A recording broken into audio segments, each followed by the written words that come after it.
Tell me, what did that boy just call you? The gun was already cocked. Cold steel pressed flat against Blaze Hastings' temple, and Bianca Salvatore's finger was resting on the trigger. The 2-year-old twin sons of the most feared mafia boss on the east coast of America were screaming, reaching their tiny hands toward the waitress kneeling on the floor. For 2 whole years, those boys had not spoken a single word. For 2 whole years, every specialist had said they were mute, and yet the very first word they ever spoke was "Mom," and they were pointing straight at her. Friends, before we go 1 inch further, please hit that subscribe button and turn on the notification bell so you don't miss a single minute of this story.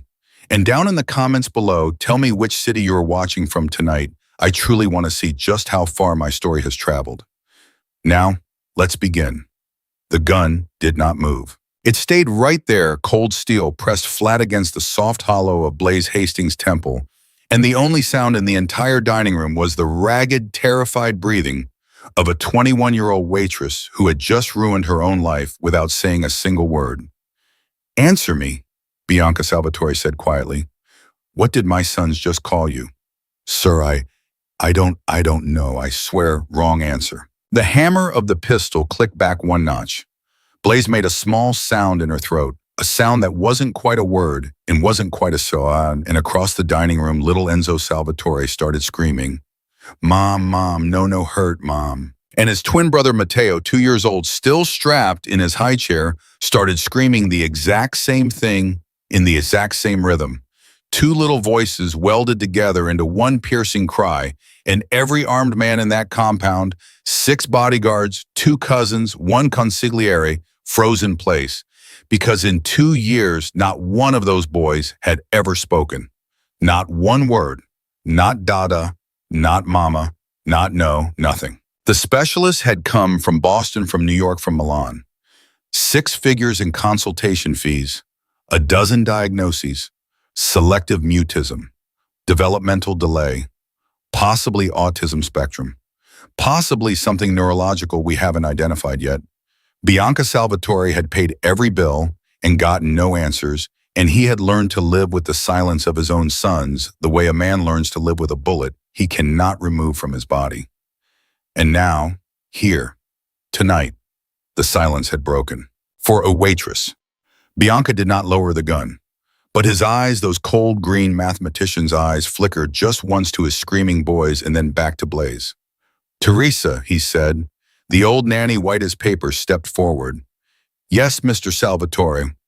Did you teach the boys that word?" "No, sir. I swear on my mother's soul I did not."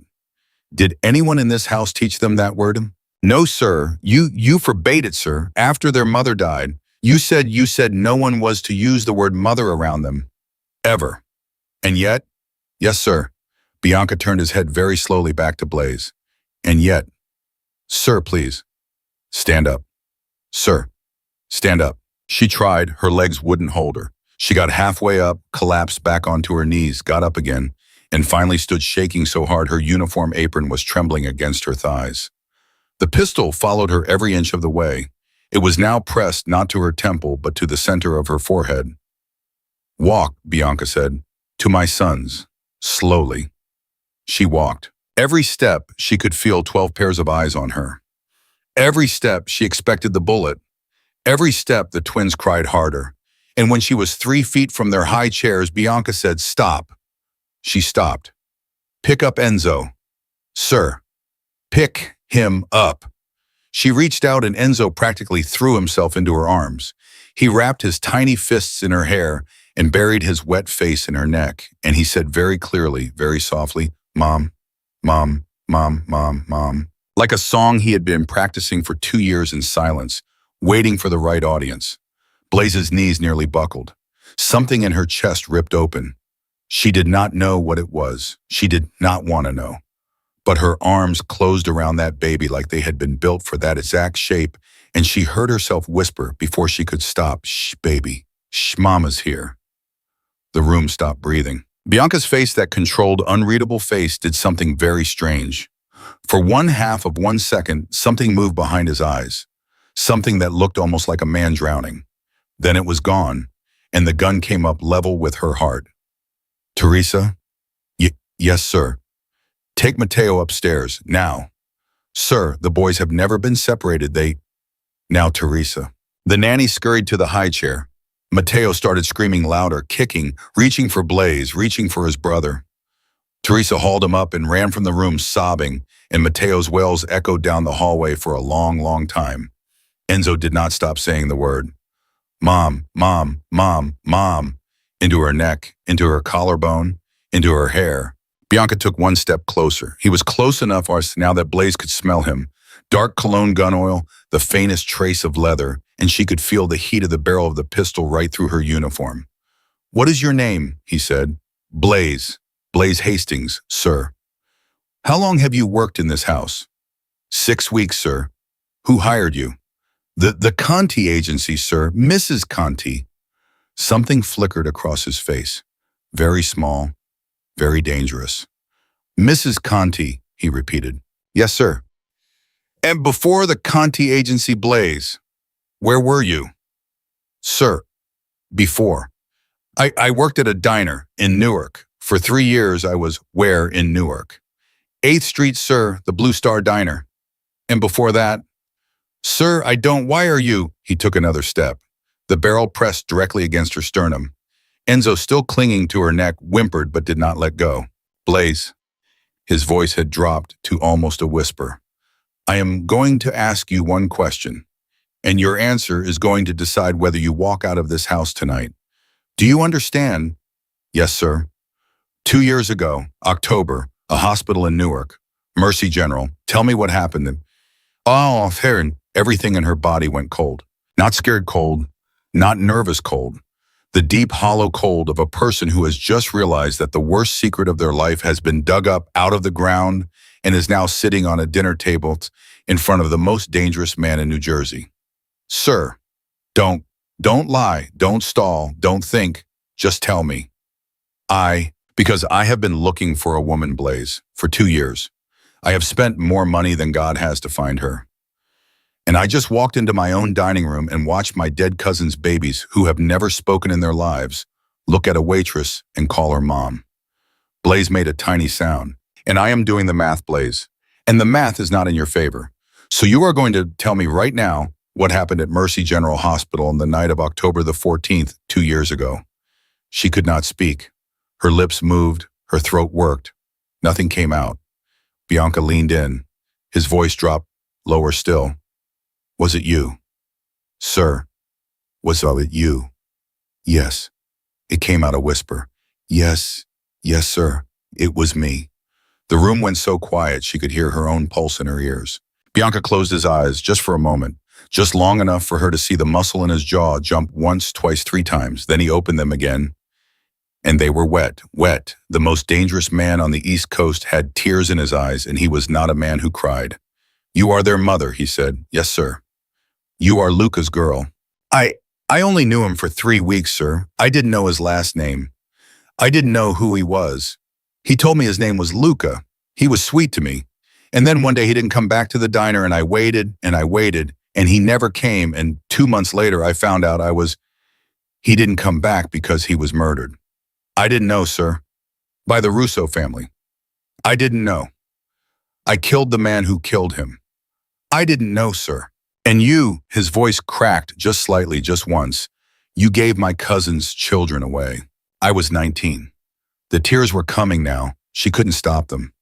I was 19 and my mama had just died, and I didn't have $1 to my name, and I didn't have a home, and I didn't have anybody in this whole world, sir.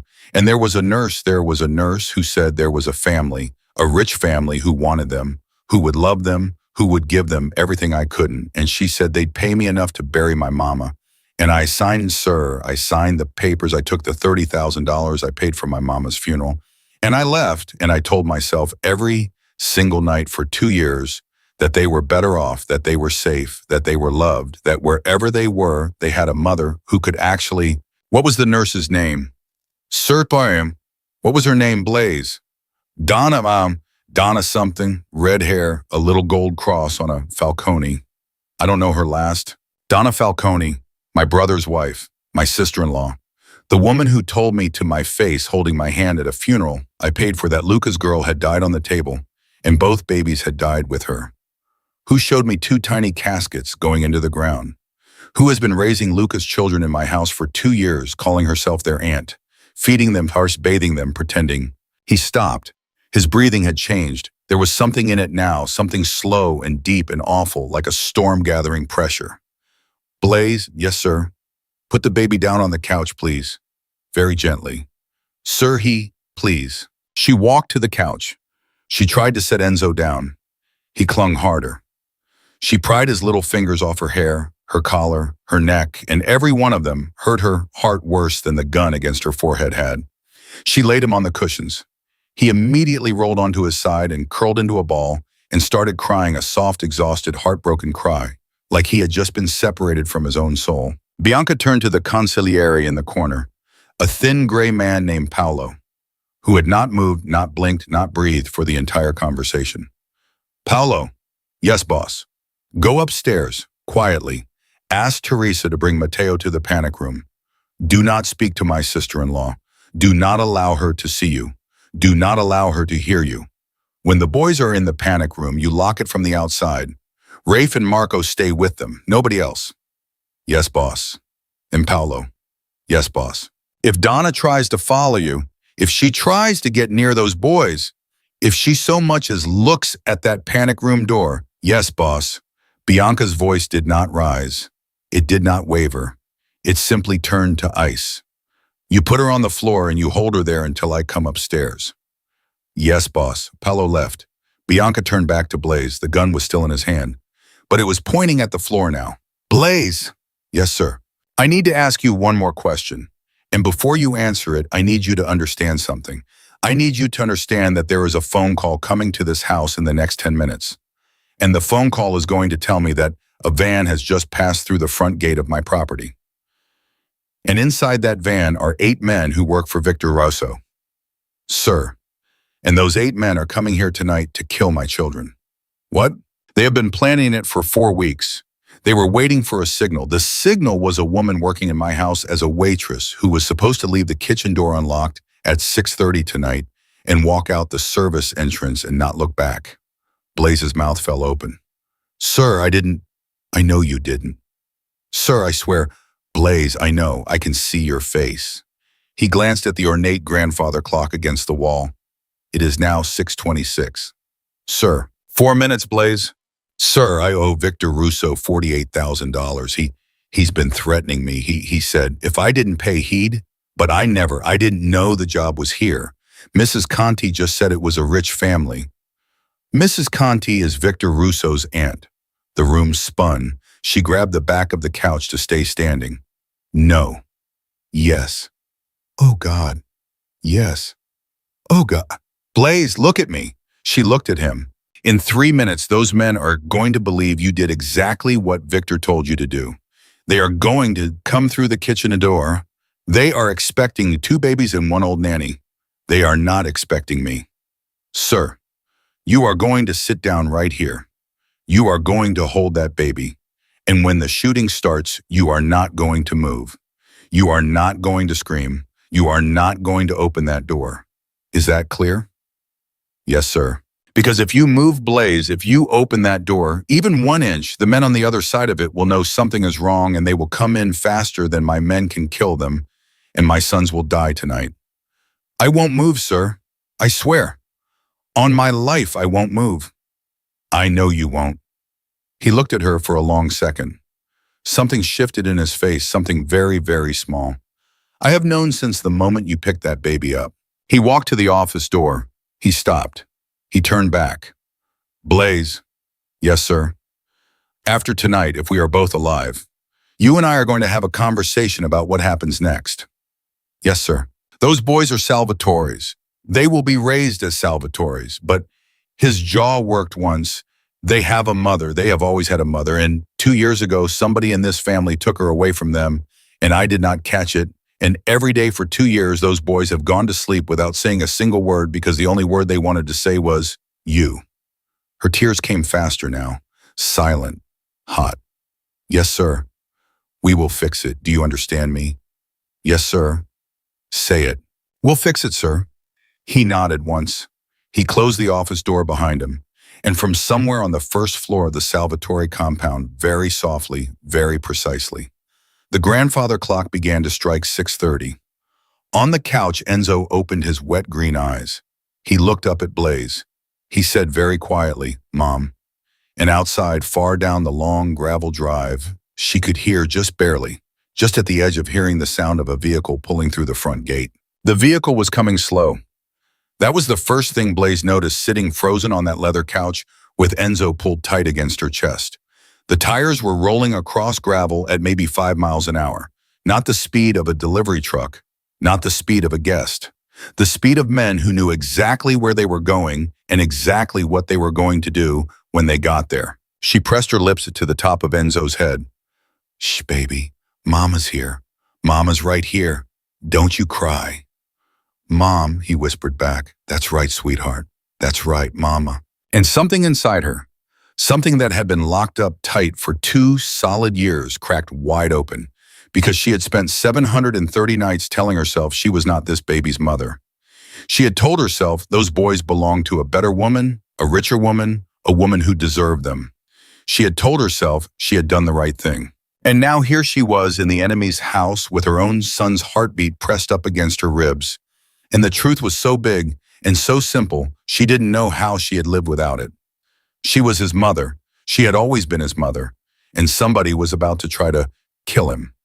Down the hallway past the office door, she could hear Bianca Salvatore giving orders. His voice was so quiet. That was what got her. He wasn't yelling. A man who has killed people does not need to yell. "Rafe, service entrance. 2 men. You let them through the door. You let them get 3 steps in, not 4, 3. "Yes, boss." "Marco, kitchen hallway, suppressed only. I don't want my sons hearing gunfire." "Yes, boss. Boss." "Paolo, where is Donna?" "Upstairs in the east wing, boss, reading. She doesn't know the boys have been moved." "Good. She stays there. Nobody touches her until I get upstairs. Nobody speaks to her. If she comes out of that room, you walk her back in and you lock the door. Do not answer her questions. Do not look her in the eye." "Yes, boss." "And Paolo, when this is finished downstairs, you and I are going to have a conversation with my sister-in-law, and you are going to hold her very, very still while we have it." "Yes, boss." Blaze closed her eyes. She had not known, when she woke up this morning in her little studio apartment in Newark, that by nightfall she would be sitting in a mafia boss's office listening to him plan an execution. She had not known a lot of things, that Victor Russo had set her up, that Mrs. Conti was a wolf in an old woman's sweater, that every paycheck she'd been cashing for 6 weeks had been a countdown clock to this exact moment, that her sons were alive, that her sons had been 50 feet from her for 6 weeks and she had not known, and they had not known, but some tiny animal part of those babies had felt her, had known, her had been saving up their very first words for the moment she walked into the room. "Mom," Enzo said again, softer, almost asleep. "I'm here, baby, I'm here." Down the hall, Bianca's voice came again, sharper now. "Anthony, what's the count? 8 in the van, boss, 2 breaking off toward the pool house, 6 coming to the service door." "Are they armed?" "Long guns, boss." A pause. "They brought long guns for 2-year-olds, Anthony." "Yes, boss." "I want them all, Anthony, all 8. I don't want one of them walking out of here tonight to go tell Victor Russo what happened in my house." "Yes, boss." "And Anthony?" "Yes, boss." "I want one of them alive, just one. Your pick, the weakest one, the one who'll talk." "Yes, boss." Bianca's footsteps moved away. And then very quietly the office door opened again, and Bianca Salvatore stepped back inside. He closed the door behind him. He looked at Blaze. He looked at his son, asleep on her chest. And for one long second, he just stood there, and she watched the most feared man on the East Coast try to figure out what to do with his own face. "Sir," she whispered, "don't stand up." "Yes, sir." He walked to the desk. He opened the bottom drawer. He pulled out a second pistol, smaller than the one already in his waistband, and he checked the magazine, and he slid it back in, and he set the weapon on the desk in front of her. "You know how to use one of these?" "No, sir." "Safety is here. You push it forward, it will fire. You point and you pull. That's all. You don't aim, you don't think. If a man comes through that door and it is not me or Rafe or Marco or Paolo, you point and you pull until it stops making noise. Do you understand me? Yes, sir. Say it back. Point, pull, until it stops. Good. He looked at Enzo one more time. His throat worked. Blaze. Yes, sir. Did he really not speak before tonight? Not once. Sir, I wasn't there. I'm telling you, he didn't.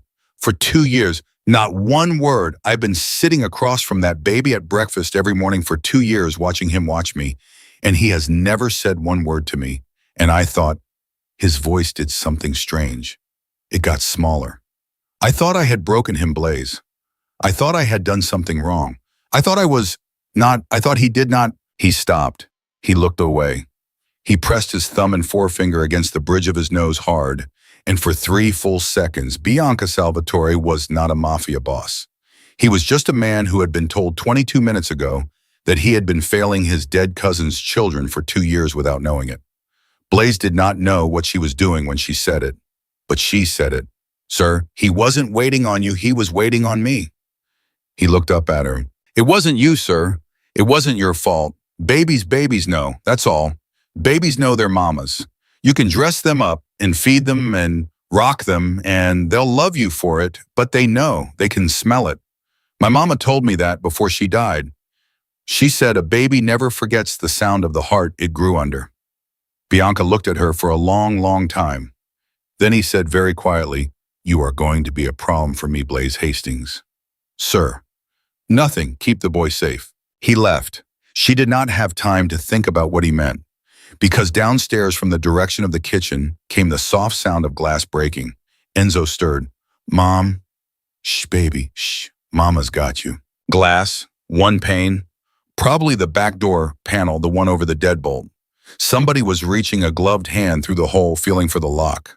Blaze could picture it so clearly it made her sick because she had scrubbed that exact door panel 4 days ago. She had washed her fingerprints off it with lemon oil and a soft cloth because Mrs. Conti said Mr. Salvatore was particular about his glass.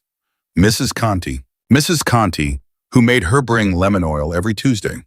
Mrs. Conti, who asked so sweet, so casual about the schedule of the house. When the boys napped, when the nanny ate dinner. Which door Blaze used to take the trash out. Blaze had told her all of it, every last detail. Because Mrs. Conti was a grandmother-aged woman who smelled like rose water and called her sweetheart, and Blaze, who had not had a grandmother, who had not had anybody, had wanted so badly to trust her. Oh, Mama, she thought, I'm so sorry. I was so stupid. I was so stupid. The first shot came so quietly she almost didn't recognize it. Just a little cough, like a man clearing his throat in the next room over. Then another, then a third, a soft professional ft, and the sound of a body going down on tile. Enzo jerked awake. Mom, I'm here, baby. Look at me, look at Mama, I'm right here.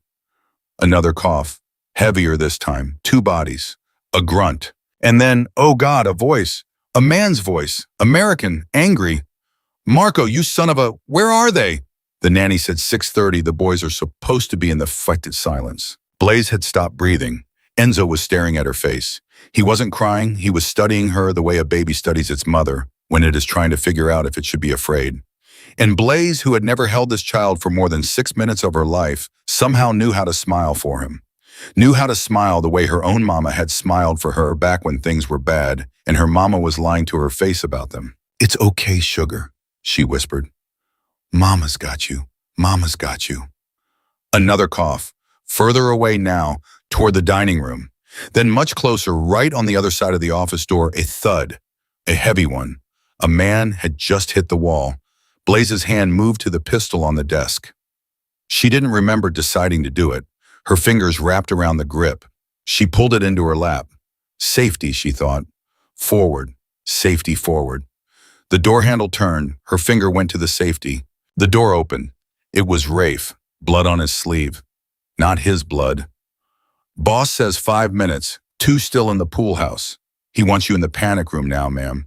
Bring the boy. Where is Matteo? Matteo's in the room, Teresa's in the room, they're waiting for you. She stood up, her legs held. Barely. She clutched Enzo and the pistol, and she followed Rafe out into the hall, and she did not look down because she could feel from the way Rafe walked, from the careful way he placed his feet, that there were things on the floor she did not want to see.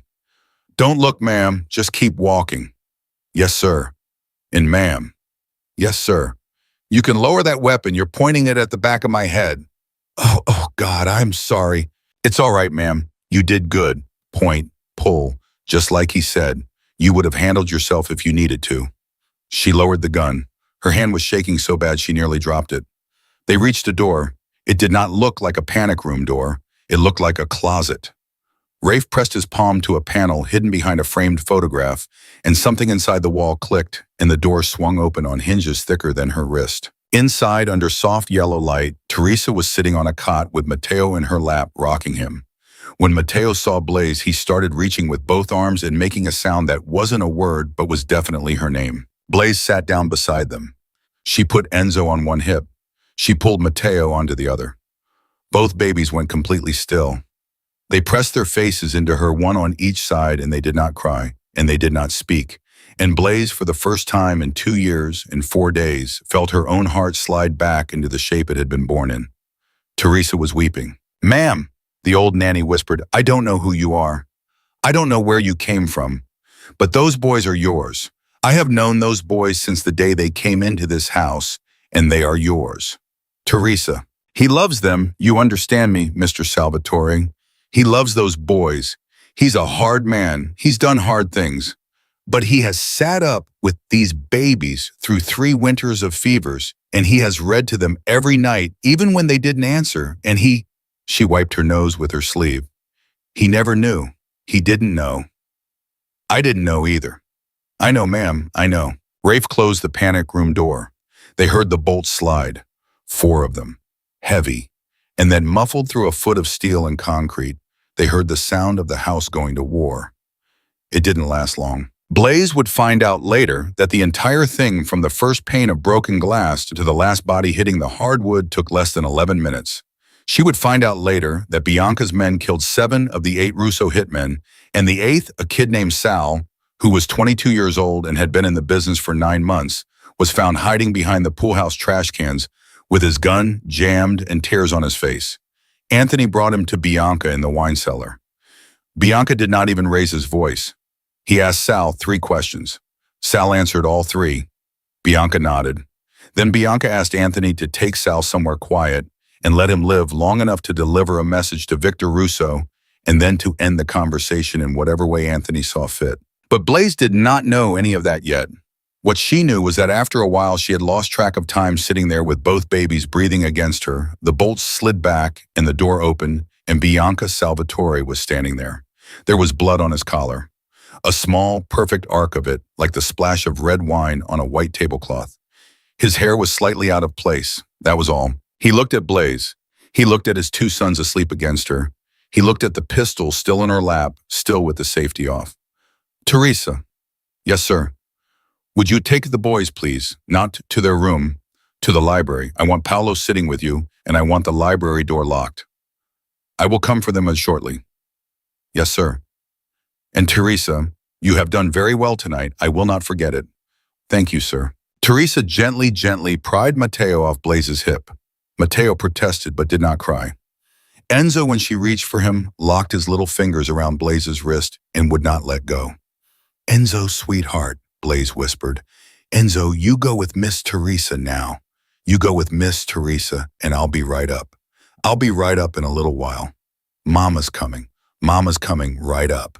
He stared at her, green eyes, his father's eyes, his great-uncle's eyes. "Mama come." Blaze made a sound that was half laugh and half sob. "Yes, baby. Mama come. Mama come real soon." He let go of her wrist. Teresa carried both babies out. Bianca watched them go. He did not speak until their footsteps had faded down the hall. Then, without turning around, he said, "Stand up, Blaze, walk with me." She stood. Her legs, against all reason, worked. He led her not back to the office, but down a different hallway, one that sloped slightly downward and through a heavy door that opened onto a set of stone steps. The air got cooler, then colder, then cold enough that her breath fogged in front of her face. "Sir, where? Wine cellar." "Sir, you are not in trouble, Blaze. I promise you that. But there is something you need to see." The cellar was enormous. bottles in every direction in racks that went up 10, 12 feet high. And in the middle of the stone floor in a wooden chair, a woman was sitting. Red hair, a little gold cross on a chain. Blaze stopped. "Sir," she breathed.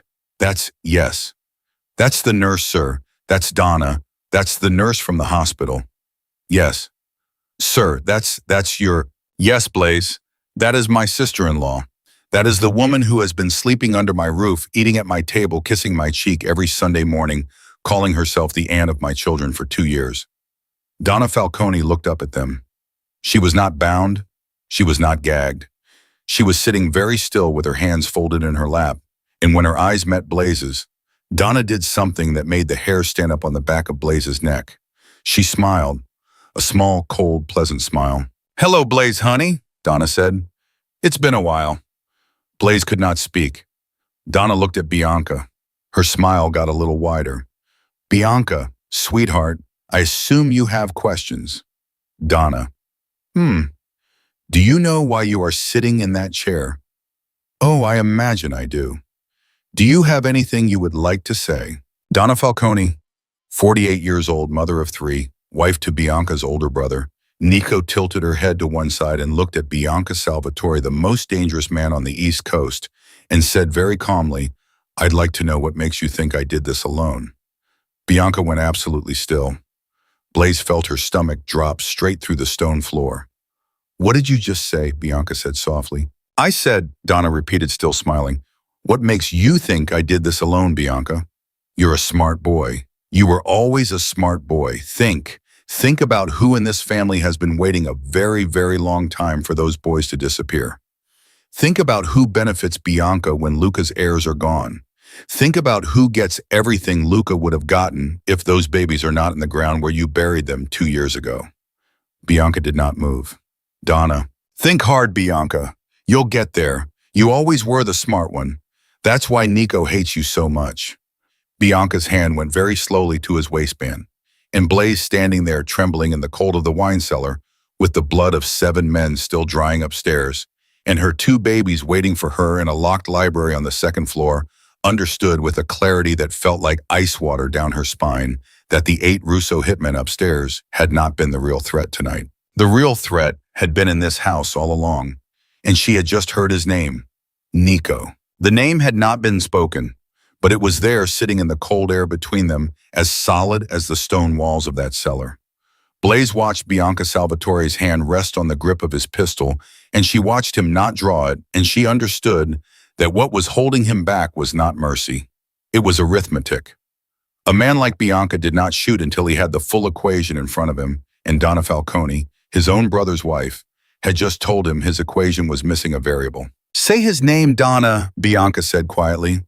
"Oh, honey, you say it. I'm just a woman sitting in a chair." Donna. "You want me to do your dirty work for you, Bianca. You want me to put a knife in your brother's back. I'm not the one with the gun." Donna. "I have been generous with you tonight. I have not raised my voice. I have not raised my hand. I have given you the dignity of a chair and the comfort of your own clothing, and I have asked my men to wait upstairs. Do not mistake my patience for weakness. Say his name." Donna smiled. "Nico." Blaze heard Bianca's breath come out. It was not a sigh. It was something smaller and more terrible than a sigh. "When? When what, darling? When did my brother decide to kill my cousin's children?" "Oh, Bianca, your brother didn't decide tonight. Your brother decided the day Luca was born. Luca was the favorite. Remember, Luca was the one your uncle loved. Luca was the one who was going to inherit the North Territories. And then Luca went and got himself a waitress pregnant, and suddenly there were heirs, Bianca heirs, who were going to take everything from Nico's boys, and your brother has never, not once in his life, taken kindly to losing. He had Luca killed." "Oh no, sweetheart. The Russos did that, all on their own. Luca had been sleeping with a Russo daughter. Did you know that? Sleeping with her and promising her the world? When the Russos found out he'd also been sleeping with a diner waitress in Newark, well..." Donna's smile went wider. "Your brother didn't have Luca killed, Bianca. Your brother just didn't warn him. And the babies. The babies were a surprise, I'll admit. I was the one who got the call from Mercy General, not you. The girl had listed Salvatore as the father's last name on her intake forms, and a nurse friend of mine in Newark flagged it. I went straight to your brother, and your brother said, "Take care of it, Donna." So I took care of it. You told me they were dead. I told you what your brother told me to tell you. You showed me the caskets. Empty, weighted with sandbags. You never asked to see the bodies, Bianca. That was your mistake. Grief made you sloppy. Bianca did not move. Blaze could see the muscle in his jaw jumping, like a small animal trying to escape the skin. And then he said, "You brought my cousin's babies into my own house, pretending they were your orphan nephews from Sicily, and I adopted them, and I raised them as mine." Yes. Why? Because Nico wanted them close, Bianca. Because Nico wanted to see them every day. Because Nico wanted to make sure that on the day they turned 18 and the trusts matured, he would know exactly where they lived and exactly which window they slept under and exactly how to arrange a very tragic, very unfortunate accident. Blaze made a sound. She could not help it. A small, wounded animal sound. The kind a mother makes when she understands for the first time the size of the teeth that had been circling her children in the dark. Donna turned her head toward Blaze. Her smile softened. "Oh, honey, don't cry. You had nothing to do with it. You did your part 2 years ago. You took your $30,000 and you went away. You were supposed to stay away. That was the whole deal, darling. And then you had to go and get yourself into debt with Victor Russo. And Victor Russo had to go and ask his auntie for a favor. And his auntie runs a staffing agency in Mrs. Conti," Blaze whispered. "Mrs. Conti works for me, sweetheart. Mrs. Conti has worked for me for 9 years. Every girl she's ever placed in a Salvatore house has been my girl. Did you really think a woman with no references got hired into Bianca Salvatore's dining room by accident?" Blaze's knees almost gave out. She grabbed the edge of a wine rack to stay up. "You brought me here," she whispered. "You brought me here on purpose." "Oh no, honey. That part was Victor. Victor just wanted his money back. Victor didn't know the boys were alive. Nobody knew the boys were alive except me and Nico and a handful of people who are going to be very hard to find by morning. What Victor did was accidentally drop a match on a pile of gasoline I've been sitting on for 2 years. I had to improvise tonight, Bianca. That's the truth. Tonight was improvisation. The Russos weren't supposed to come for another 6 months. But Victor's little waitress walked into this house, and the boys, Bianca, they knew her. They could smell her. They started acting strange. Teresa called me on Tuesday and said Enzo had been staring at the new girl through the banisters for 20 minutes without blinking. I knew then. You knew, Bianca said, that they were going to recognize their mother. I knew it was a matter of weeks, and I knew the moment they did you would too. So you moved up the schedule. I moved up the schedule. You told Victor the waitress had to be at the house tonight. I told Victor I'd forgive his family's debt if he made sure she was working the dinner shift tonight, and if 8 of his men made a mess at 6:30. And you told Nico. I told Nico nothing yet. Nico thinks I am upstairs reading a book. Nico thinks that in about 40 minutes he is going to get a phone call telling him that Bianca Salvatore's adopted sons have been murdered by the Russo family and that Bianca himself was regrettably caught in the crossfire. Blaze heard Bianca's breath stop. Say that again, Donna. You heard me, darling. My brother believes I am going to be dead tonight. Your brother is waiting for the phone call to confirm it. A long, awful silence. Blaze did not breathe. She was not sure the wine in the racks around them was breathing either. Where is he? Bianca said. His house. His house on the lake. His house on the lake. Alone. He sent his wife and 2 children to Boston yesterday, a little vacation. He told them he had business to attend to this weekend. He is sitting at the lake house with 4 of his personal men waiting for a call from Victor Russo, telling him he is as of tonight the head of the entire Salvatore family. Bianca pulled the pistol, the barrel leveled at Donna's forehead so fast Blaze did not even see his arm move. Donna did not flinch. Go ahead, Bianca, do it. I've had a good life. I've had 48 years. I got to watch you bury empty coffins for your cousin's babies. I got to kiss your cheek every Sunday and know what I'd done. That's enough for me. Donna, pull the trigger, sweetheart. Your brother will find out I'm dead, and he will come for you, and he will bring everybody he has, and you will be outnumbered 4-1, And when it is over, those two little boys upstairs will not have a single Salvatore left in this world to protect them. So go ahead. Pull it. Bianca did not pull it. His hand shook. Just once. Then it went still. Blaze, he said, go upstairs. Sir, go upstairs. Sir, I. Blaze. His voice for the first time all night had an edge in it that was not for her, but was still sharp enough to cut her. The things that are about to be said in this room are not things I want you to hear. Go to the library. Go to my sons. Stay with them. Do not open the door for anyone who is not me. Yes, sir. She left. She did not look back. But at the top of the cellar stairs, just as she was about to push through the heavy door into the hall, she heard Donna Falcone's voice float up behind her calm as Sunday morning. Oh, and Bianca, sweetheart, one more thing. Before you decide what to do with me, you should know that Nico has a file, a very thick file, about you, about what you have done, and about certain federal agents whose names you would not like to see.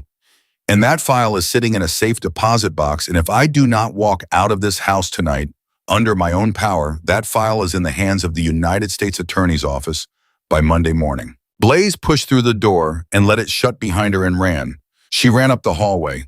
She did not care who saw her. She did not care about the blood she had to step around. Rafe was at the foot of the main staircase, and he took one look at her face and said, library. And she nodded, and he fell in beside her, and they went up those stairs two at a time. Paolo was standing outside the library door with a shotgun. When he saw her, he stepped aside. He unlocked the door. Blaze went in. And both babies were on the rug. Teresa was sitting on the floor with them. They were playing with a stuffed bear. Enzo had the bear. Matteo wanted the bear.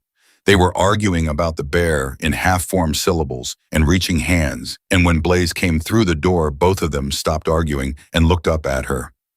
Mom, Enzo shouted. Mom, Mom, Mom, Mom, Matteo echoed. The first time in his life. Mom, Teresa started crying again. Blaze went down on her knees and the babies came to her on all fours, crawling and stumbling and climbing into her lap, both at the same time, and Blaze wrapped her arms around them and she pressed her face into their soft, dark hair and she rocked them.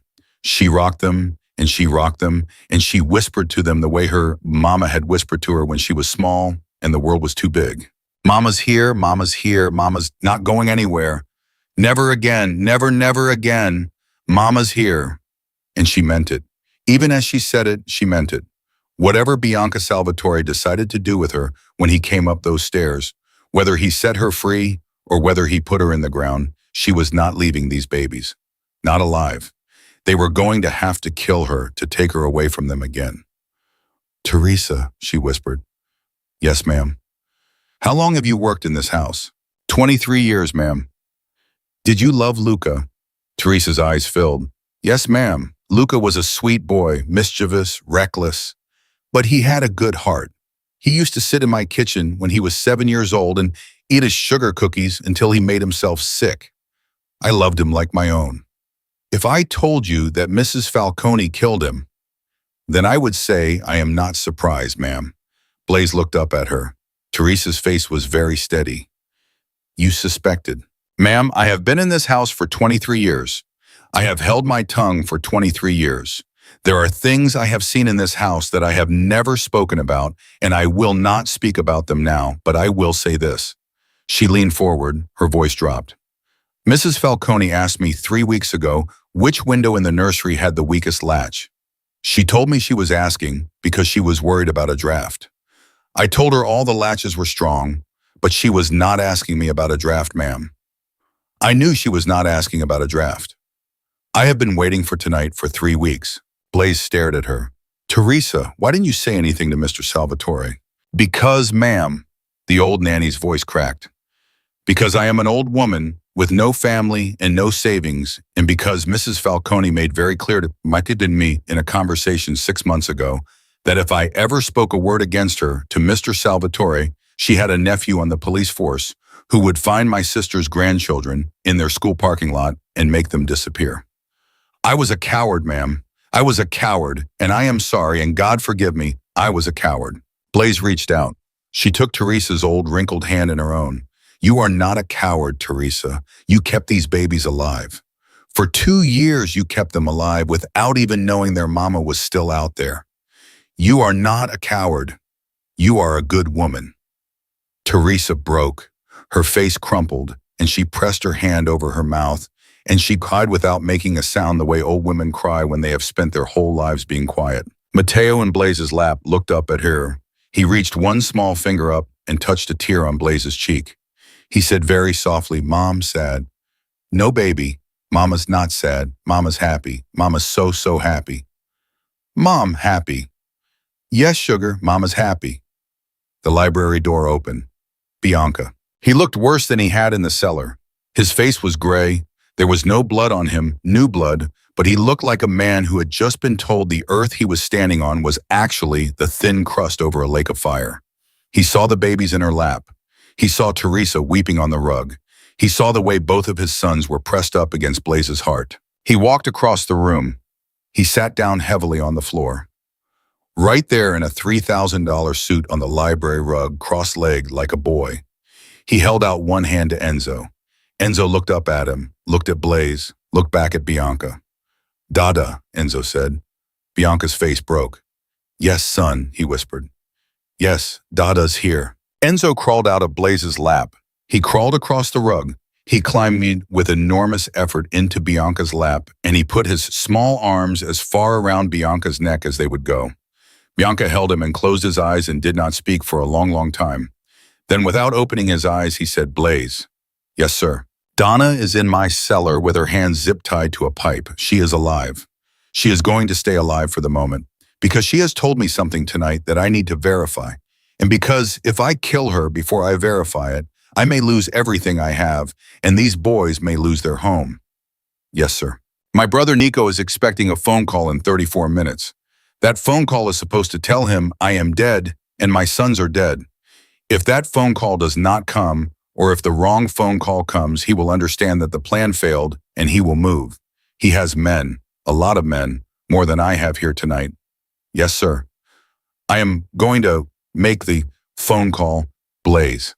"Sir, I am going to call my brother and I am going to tell him what he wants to hear." Blaze's stomach turned cold. "Sir, you're going to tell him the babies are—" "I am going to tell him the babies are dead, Blaze. And I am going to tell him I am wounded.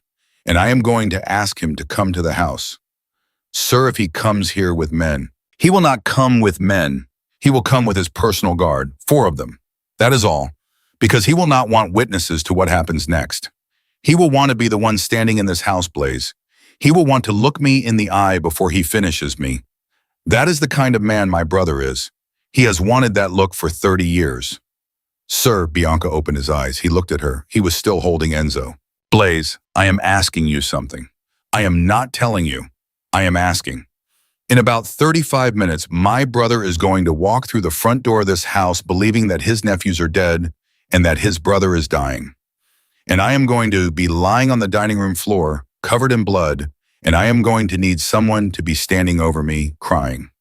I am going to need someone my brother has never seen before, someone he has no reason to suspect to be the waitress who tried to help the boys and couldn't. I need somebody my brother will look at and dismiss. And Blaze, I am so sorry, but you are the only person in this house who fits that description. Blaze looked down at Mateo asleep against her chest. She looked at Enzo asleep on Bianca's shoulder. She looked at Teresa, watching her with old, tired, terrified eyes. She looked at Bianca Salvatore. What do you need me to do, sir? Bianca let out a breath he had clearly been holding for a long time. I need you to help me kill my brother. The words hung in the library air like smoke that would not clear. Help me kill my brother. Blaze looked at Bianca Salvatore, at the man holding her sleeping son, at the man who had put a gun to her forehead less than an hour ago, at the man who had just wept without shedding a tear, and she heard her own voice come out of her mouth, flat and calm and nothing like her. Tell me what to do. Bianca's eyes closed for half a second. Something in his shoulders came down. And Blaze understood with a small, cold shock that this man, this feared, terrible man, had actually been afraid she would say no. Blaze. Yes, sir. Before I say another word, I want you to understand something. You can walk out of this house tonight. I will give you money. I will give you a new name. I will put you somewhere Victor Russo and Mrs. Conti and my brother will never find you. You do not have to stay. You do not owe me anything. Sir, let me finish. You do not owe me, but I will tell you what you do have, and you have a choice. You can leave, or you can stay, and you can help me, and when the sun comes up tomorrow morning, those two boys are going to wake up, and they are going to want their mother. And they are not going to want a stranger. They are going to want you, and I will be honest with you, Blaze, I have watched them all night, and they will not recover if you leave. Something in them has already decided, something small and stubborn and unbreakable, and it has decided. Sir? Yes. I am not leaving. Blaze? I said I am not leaving. I signed those papers 2 years ago, sir, and I have hated myself every day since. I am not signing any more papers. I am not walking out any more doors. You tell me where to stand. You tell me what to say. You tell me whose blood goes on my hands. I am not leaving these babies. Bianca looked at her for a long moment. Then very gently he transferred Enzo from his shoulder into Teresa's arms. Teresa. Yes, sir. Take both boys back to the panic room. Right now. Not the nursery, not the library, the panic room. Marco will be outside the door. I want the bolts thrown, and I want you to stay in there, and I do not care what you hear in this house tonight. Screams, shots, my voice, her voice. You do not open that door until I come to it personally and say the word Palermo. Do you understand me? Yes, sir, Palermo. Good. Teresa gathered Enzo. She reached for Matteo. Matteo woke up just enough to protest to start reaching, with closed, sleepy eyes back toward Blaze. Blaze kissed his forehead. She kissed his little hand. Go with Miss Teresa, sugar. Go sleep. Mama's gonna be right here when you wake up. I promise, I promise. Mama, stay. Mama, stay. She handed him over. Her chest felt like someone had opened it up with a knife. She did not cry. She did not have time. Teresa left with both babies. Paolo closed the library door behind them. Then it was just Bianca and Blaze on the rug. 29 minutes, Bianca said, glancing at his watch. That's how long I have until Nico expects the call. Tell me what I need to do. Downstairs. Dining room. I am going to lie on the floor and I am going to make myself look like a man who has been shot twice. You are going to be crouched over me with blood on your apron, and when my brother walks through that door, you are going to scream that the boys are dead and I am dying, and the Russo men got away, and you are going to cry Blaze, and you are going to cry hard, and you are going to cry convincingly because my brother has not lived this long by trusting the first person he sees in a blood-soaked room. Yes, sir. When he kneels down beside me, and he will kneel down, Blaze, because he will want to see my face as I die, he will want to say something to me, I am going to open my eyes. And when I open my eyes, I need you to already be behind him. Behind him with what, sir? Bianca did not answer. He reached into his jacket and pulled something out. A small leather sheath, inside the sheath a blade, not a kitchen knife, not a hunting knife. A thin, dark, ugly piece of steel about the length of a man's hand with a grip wrapped in worn black leather. He held it out to her. Sir, I can't, I have never. Blaze, listen to me carefully. You will not need to do it. My men will be in the room. Rafe will be in the butler's pantry. Anthony will be in the hallway. I will have my own weapon under my jacket. You will only be there because my brother, when he sees a witness in the room, will hesitate for half a second to decide what to do with her. And that half a second is the half a second I need. Do you understand? Yes, sir. But Blaze, if something goes wrong, if Rafe doesn't get there, if Anthony is shot, if my weapon jams, if any of a dozen things goes wrong and they do go wrong, Blaze, they always go wrong. I need you to have this in your hand. And I need you to know that my brother in that moment will be crouched down and his neck will be 6 inches from your hand. And I need you to understand, Blaze, that the only reason I am asking this of you, the only reason is that those two boys upstairs in that panic room will not have a father tomorrow if my brother leaves this house alive. Blaze stared at the knife. She thought about Enzo's small, hot hand on her neck. She thought about Matteo saying mom for the first time in his life. She thought about her mama dying in a county hospital ward with nothing but a broken rosary and a daughter who could not afford the funeral. She took the knife. Her hand did not shake. Tell me where to stand, sir. Bianca exhaled. It was almost a laugh. Not quite. Blaze Hastings, he said quietly. I do not know who your people are. But you're people that made something in you that I have not seen in a long time. My mama, sir, my mama made me. Then your mama was a hell of a woman. Yes, sir, she was. They went downstairs. Every step down that staircase, Blaze could feel the weight of the knife against her hip, tucked into the waistband of her apron under her uniform. Every step she thought, I am a waitress. I am a waitress from Newark. I am a waitress who pours coffee. She thought it over and over like a prayer because if she stopped thinking it, she was going to understand what she was about to do. And if she understood what she was about to do, she was going to not be able to do it. In the dining room, Bianca's men had already been working. Somebody had cleaned up the bodies of the Russo hitmen. Somebody had left a great deal of blood on the floor. There were 2 bullet holes in the wall, fresh, deliberate, put there 5 minutes ago by Anthony with a quiet pistol, and Bianca's jacket was already open, and Anthony was waiting with a syringe. Boss, this will burst on impact. Right here. Anthony pressed a small, soft, blood-filled pouch against the inside of Bianca's shirt, just under the lapel. In this one, a second pouch lower over the stomach. If he touches you, he'll feel wet. If he lifts the jacket, he'll see red. He won't lift the jacket for long. He won't have time. Good. And boss. Yes. I'd rather do this myself, with respect. You don't have to be on the floor. I do Anthony. He won't come all the way in unless he sees me on the floor. He won't bring his guard down unless he thinks he's won. I have to be the bait. Yes, boss. Bianca turned to Blaze. Your apron, Blaze. Take it off, Versval.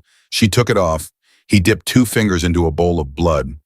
Actual blood, somebody's, she did not want to know whose, and he smeared it across the front of her uniform, across her hands, a streak down one cheek. Cry now, Blaze, just a little. Let the tears make streaks in the blood. Let him see the streaks. She did not have to try. The tears came. Good, good, that's good.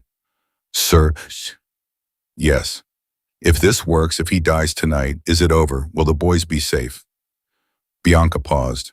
Blaze, I am not going to lie to you. If my brother dies tonight, I inherit his enemies along with his territory. My brother has made friends in Chicago. He has made friends in Philadelphia. He has made friends in the federal government that I do not want to think about. When he dies, those people will come to see me. Some of them will want to talk. Some of them will want to fight. The boys will not be safe tomorrow. The boys will not be safe next week. The boys will be safer than they are right now. That is all I can promise. That is enough, sir. Blaze. Yes, sir. When this is over, if we live, I am not sending you away. I want you to understand that. I am not the kind of man who uses a woman for one night and puts her on a train the next morning. Those boys have a mother, and their mother has a place in this house, and there is no version of tomorrow where you are not in it. Am I understood? Yes, sir. Good. 22 minutes. Bianca walked to a side table, picked up the house phone, looked at Anthony. Anthony nodded. Bianca took a deep breath. He let it out. He let another one out.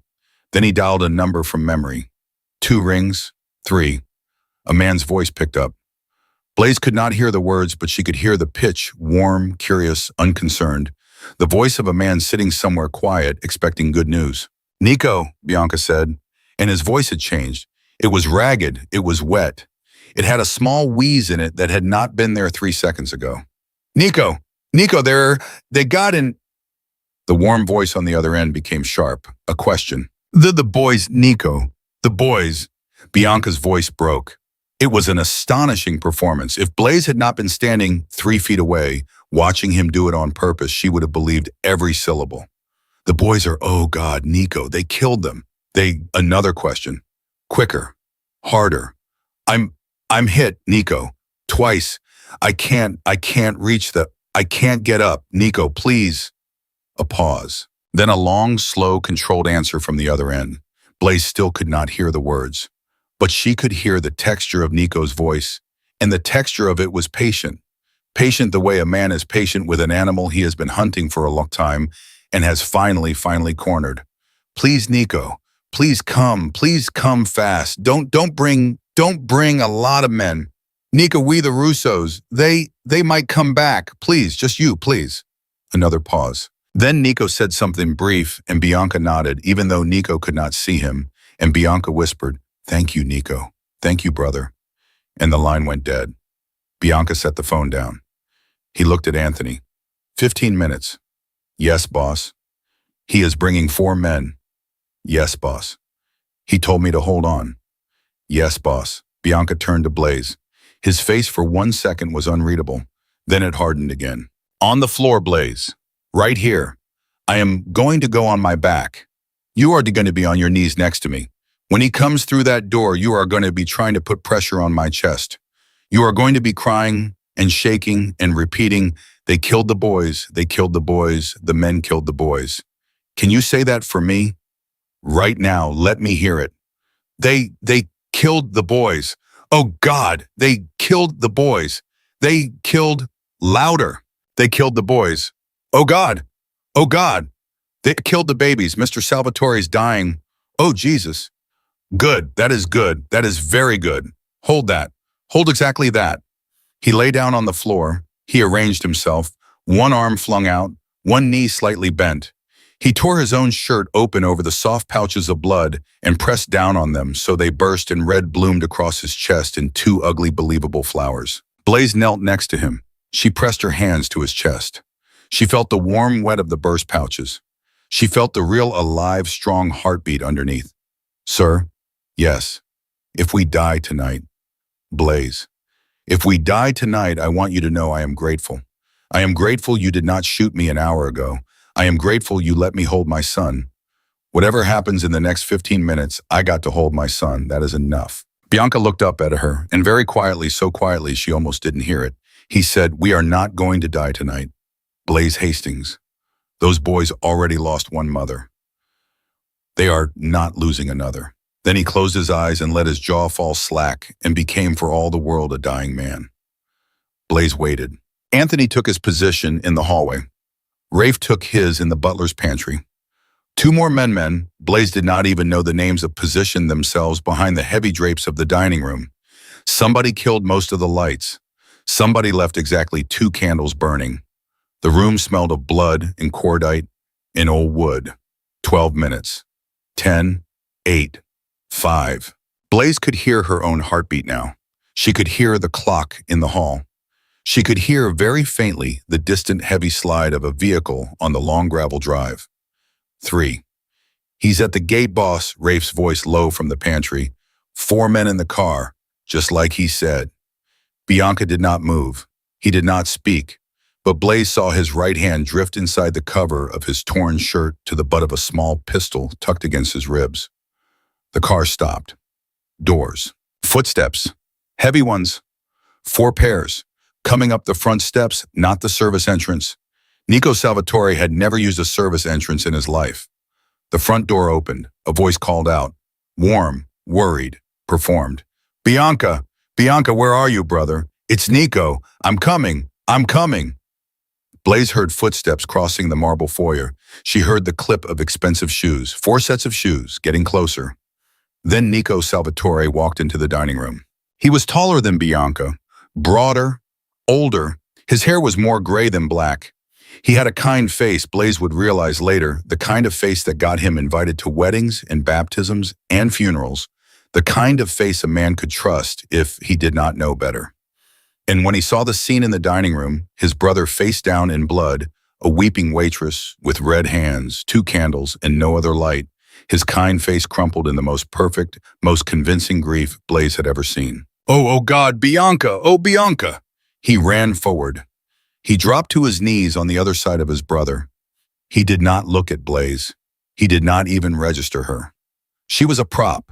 She was a piece of furniture in a blood-stained apron. Brother, stay with me. Stay with me. I'm here.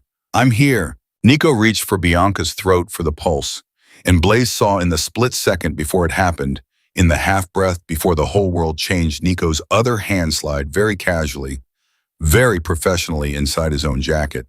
He was not reaching for a phone. He was reaching for a knife. He had come here to finish it himself. And Bianca's eyes opened. For a half second, one frozen impossible half second, the 2 brothers looked at each other. Then Nico's knife came up, and Bianca's pistol came up, and they fired at the same instant. Blaze threw herself sideways just as the world exploded. 2 shots, close range. She felt the heat of them pass over her head.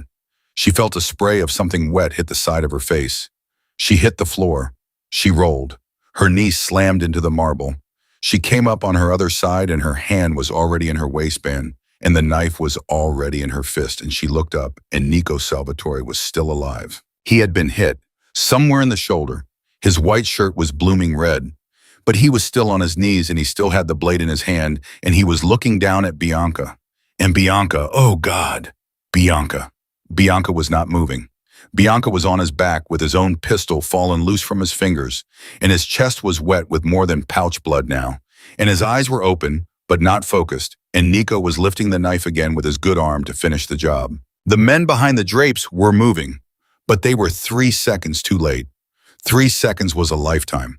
3 seconds was everything. Blaze did not think. She did not remember moving. She did not remember standing. She did not remember closing the distance between herself and Nico Salvatore. She only remembered later at night for the rest of her life the sound her own voice made. It was not her voice. It was the voice of every mother everywhere from the beginning of the world when somebody reached for her child. Not my boys. And the knife Bianca had given her went in up to the handle high and deep, right where Bianca had shown her. Nico's head snapped around. His eyes found her. They were wide and surprised, and for one awful second, almost human. His mouth opened. No sound came out. His own blade fell from his hand and rang on the marble floor like a bell. Then Nico Salvatore, the man who had murdered his own brother's cousin, the man who had buried 2 empty coffins to steal a fortune, the man who had been sitting at his lake house waiting for the phone call that would crown him King Nico Salvatore, fell sideways slowly, gently, and did not get up. Blaze stood over him. Her hands were red to the wrists. Her face was wet. The knife was gone from her grip. She did not remember letting go of it, and somebody was shouting her name. Anthony, Rafe, someone, far away, like underwater. Blaze, Blaze, back up, he's down, Blaze. And then from the floor a different voice, hoarse, wet, alive. Blaze. She turned. Bianca's eyes were open, really open this time, focused. The hand that had dropped the pistol was already reaching for her. Blaze, I'm all right. I'm hit, not bad. Get down here. Get down here with me, honey. She dropped. Her knees gave out. She fell next to him and she pressed her clean forearm to his shoulder where the real blood was coming out, and she started to laugh and cry at the same time, the ugly shaking kind that comes out of a body that has just realized it is still alive. Sir, Mr. Salvatore. Bianca. What? My name is Bianca Blaze. Bianca. Oh God. Bianca, are you? I'm fine. He clipped me. Shoulder? Nothing I haven't had worse. He reached up and with a hand that was still perfectly steady, brushed a piece of her hair wet with somebody else's blood out of her eyes. You did it, honey. You did it. I killed him. You saved your sons. I killed a man, Bianca. Yes, you did, and tonight that is the same thing. Footsteps were running. Anthony was there. Rafe was there. Somebody was on a phone barking about a doctor. Somebody else was dragging Nico's body. Somebody else was outside because the 4 men Nico had brought were not all accounted for yet, and the night was not over. But Blaze did not see any of it. She was looking at Bianca, and Bianca was looking at her, and very slowly in the middle of all that blood and all that noise, he lifted her hand, the hand that had just killed his brother, and he pressed his forehead to her knuckles, and he whispered something so soft she barely caught it. Welcome home, Mrs. Salvatore. And from somewhere at the very top of the house, far above the dining room, behind 4 steel bolts and a foot of reinforced concrete, her 2 baby boys slept on. Mrs. Salvatore. The word landed on Blaze like a second shock, louder than the gunshots. She did not know what to do with it. She did not have time to do anything with it, because Anthony was already kneeling beside them, pressing a folded cloth to Bianca's shoulder, and Rafe was shouting from the hallway that 2 of Nico's men were down at the front door, but 2 were unaccounted for, and somewhere upstairs, a baby had started crying. Bianca, the boys. The panic room holds Blaze. They are fine. But if they are fine, Teresa has them. Marco is outside the door. Nothing opens that door except me and the word Palermo. I promise you on my life. Your life is bleeding out on this floor, Bianca. Then I promise you on yours. She laughed. It came out wrong. It came out like a sue. Anthony looked at her over Bianca's shoulder with something in his face that was almost kindness. Ma'am, I need you to stand up. Step back. Doc's on his way 2 minutes out. Rafe and the boys are handling the last two shooters. I need this floor clear, please. She stood, her legs held. She did not look down. She could not look down. She could feel Nico's blood drying tacky on her hands and her wrists and the inside of her elbow where she had pressed against him to drive the blade home, and she understood that she was never not for the rest of her natural life going to be the same Blaze Hastings who had walked into this house 6 weeks ago pouring coffee. She was someone else now. She did not yet know her name. From the hallway came two quick muffled coughs, Anthony's men somewhere closing the last of the loose ends, and then the sudden echoing silence of a very big house that has just finished killing everybody in it that needed killing. The silence lasted maybe 4 seconds. Then the front door banged open again, and a heavy-set man in a rumpled gray coat came running in with a black bag and said, "Where is he?" And Anthony said, "Dining room." And the doctor was on his knees beside Bianca before Blaze had time to register that the doctor did not seem surprised by any of this. Shoulder, through and through, didn't clip the artery. Lucky son of a bitch. Always have been, Vincent. Shut up, Bianca. Ma'am, I need this space. There's a bathroom down that hall. Wash yourself before somebody who isn't us sees you. Blaze nodded. She backed away. She walked down the hall the doctor had pointed to. She did not look at the dining room floor. In the bathroom mirror, she did not recognize her own face. There was so much blood on her. Somebody else's. A man's. A man whose name she had known for less than an hour and whose life she had ended with her own 2 hands. The water ran pink, then red, then pink again. She scrubbed her wrists. She scrubbed her forearms. She scrubbed under her fingernails until the skin stung. She thought in a strange, floating, faraway way about her mama, and about the first time her mama had shown her how to wash blood out of a shirt. She had been 8 years old. Her mama had cut her hand on a broken jar. You gotta use cold water, baby. Hot water sets a stain. Cold water lifts it. Cold water, mama. Cold water. She was crying. She had not realized she was crying. The tears were dropping into the sink and running pink down the drain with everything else, and she did not try to stop them, because somewhere in the back of her head, a small, tired 21-year-old voice was saying, "You are allowed to cry, Blaze. You are allowed. You just killed a man to save your babies, and you are allowed to cry about it for the rest of your life if you need to." A soft knock at the door. "Ma'am, it's Rafe. Boss wants to see you." "Yes. Yes, I'm coming." She splashed water on her face. She took one long breath. She opened the door. Rafe was standing there with a folded sweater in his hands. Clean, gray, plain. "I thought, forgive me, ma'am, I thought you might not want to go upstairs to your boys in that uniform." Blaze looked at him. She looked at the sweater. She started to cry again.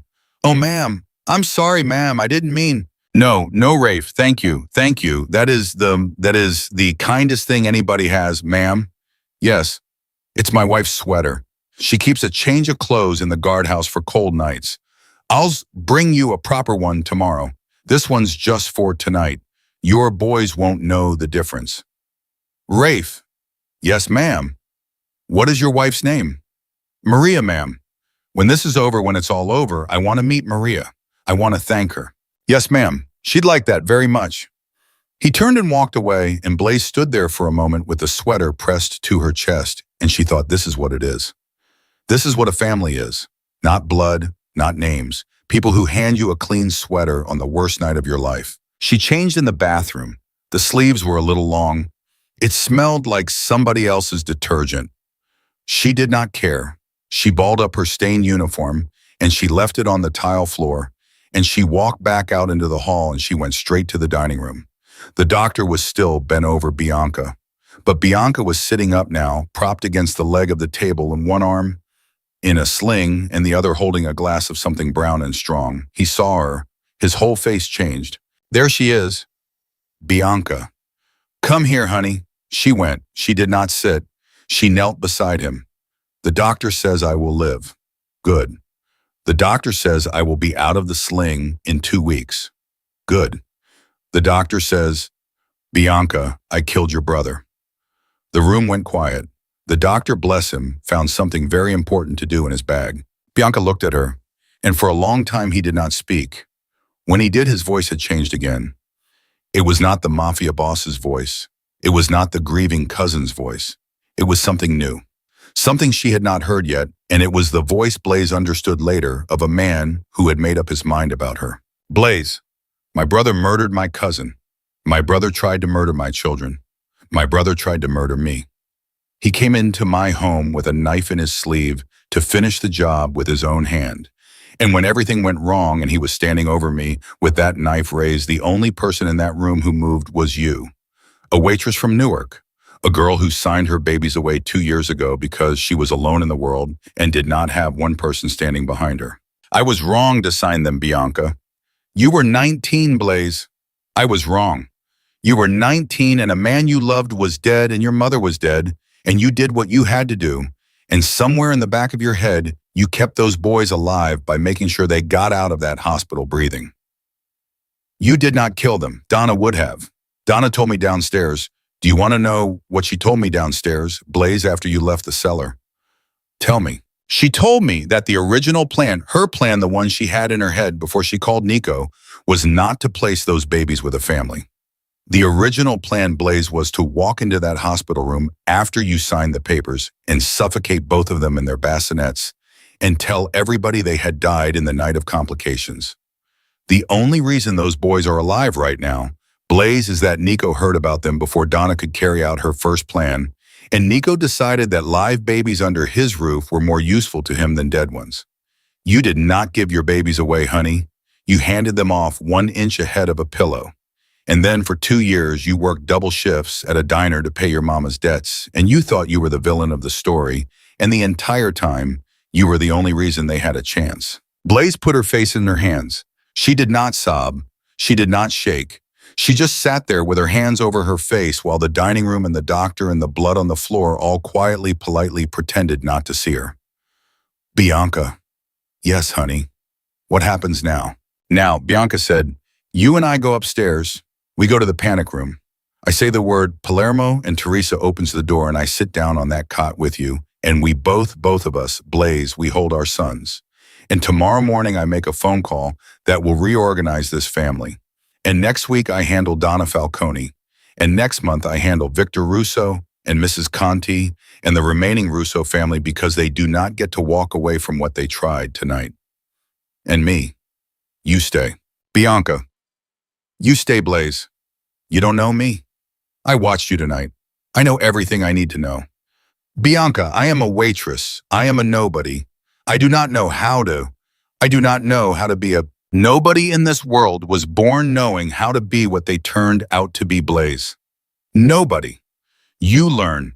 You learn with your sons next to you, and you learn with people around you who know, and you learn by doing the next right thing every day and until the right things add up.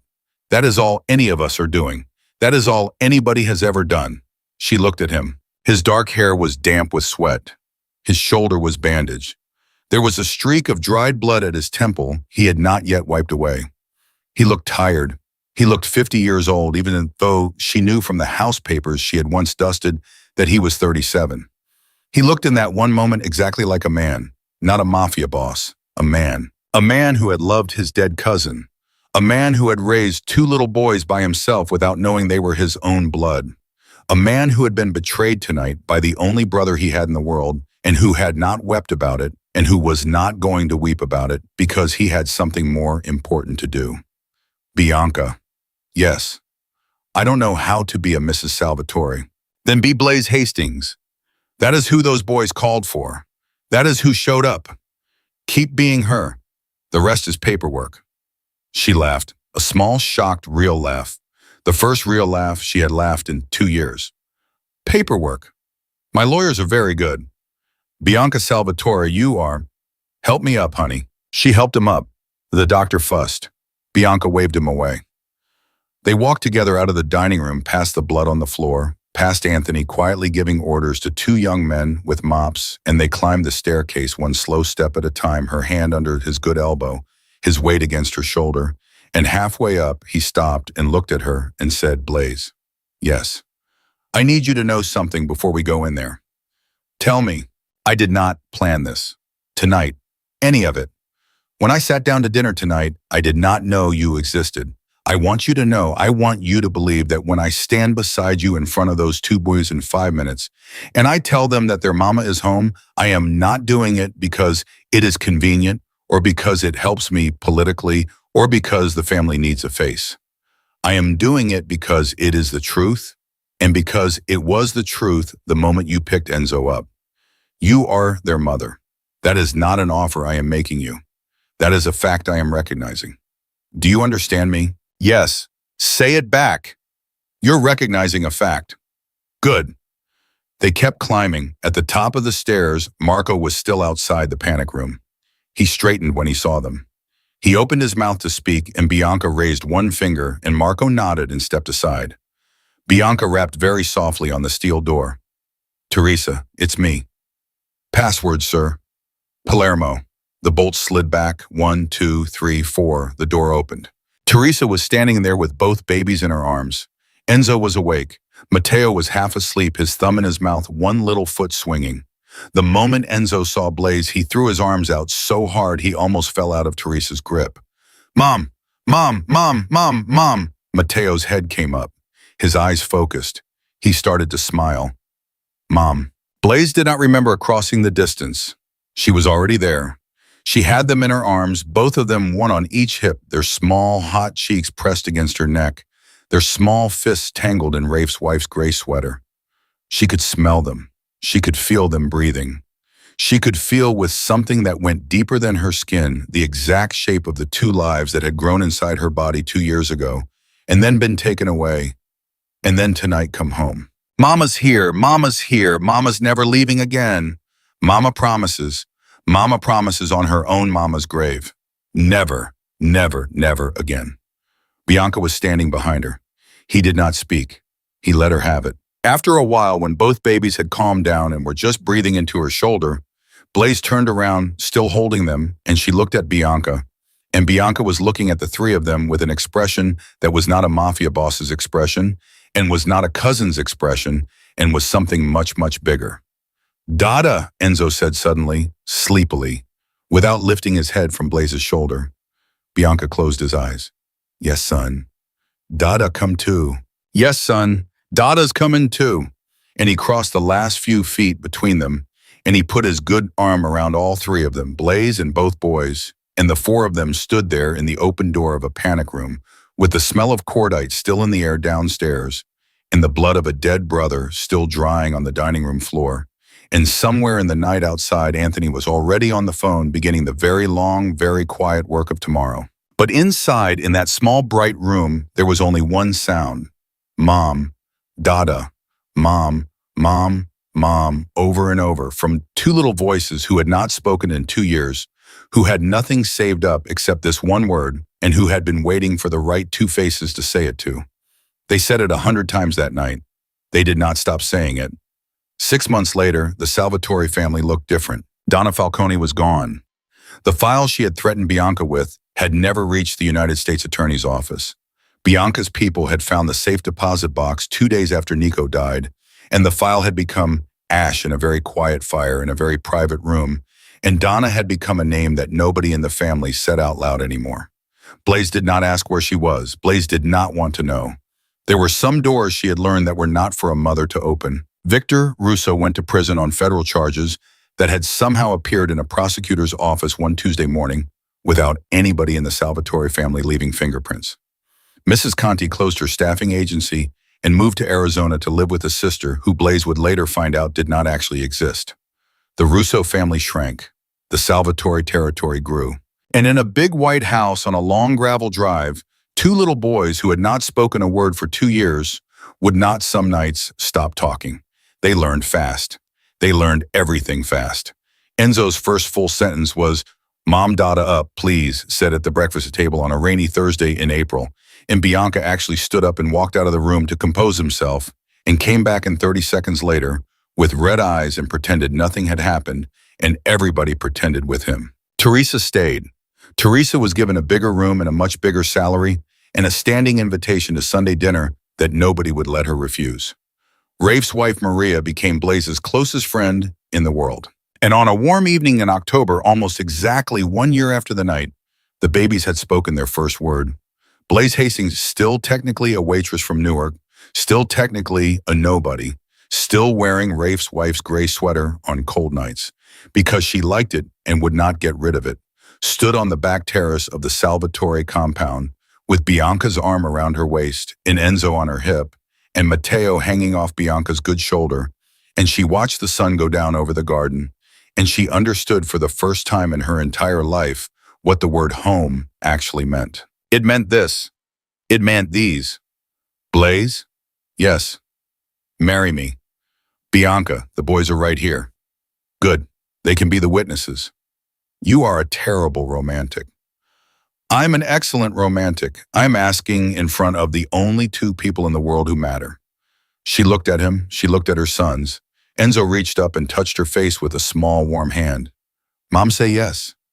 Mom, say yes, Matteo echoed. Blaze Hastings, a waitress from Newark, a girl who 2 years ago had signed her own children away for $30,000, a woman who 1 year ago had put a knife through a mafia captain's throat to save the babies she had once given up, looked at the man she had come to love and at the boys she had come home to, and she smiled. Yes, that was the end of the story the family would tell about her later when the boys were grown. Not the blood on the dining room floor, not the knife, not the panic room, not Donna, not Nico, not Victor, Russo, not any of it. Just a waitress who walked into a rich man's house one ordinary evening to pour coffee, and two baby boys who had never spoken a word in their lives, and one single syllable mom that rewrote every single story in that house forever. She came home that night, and she never left again.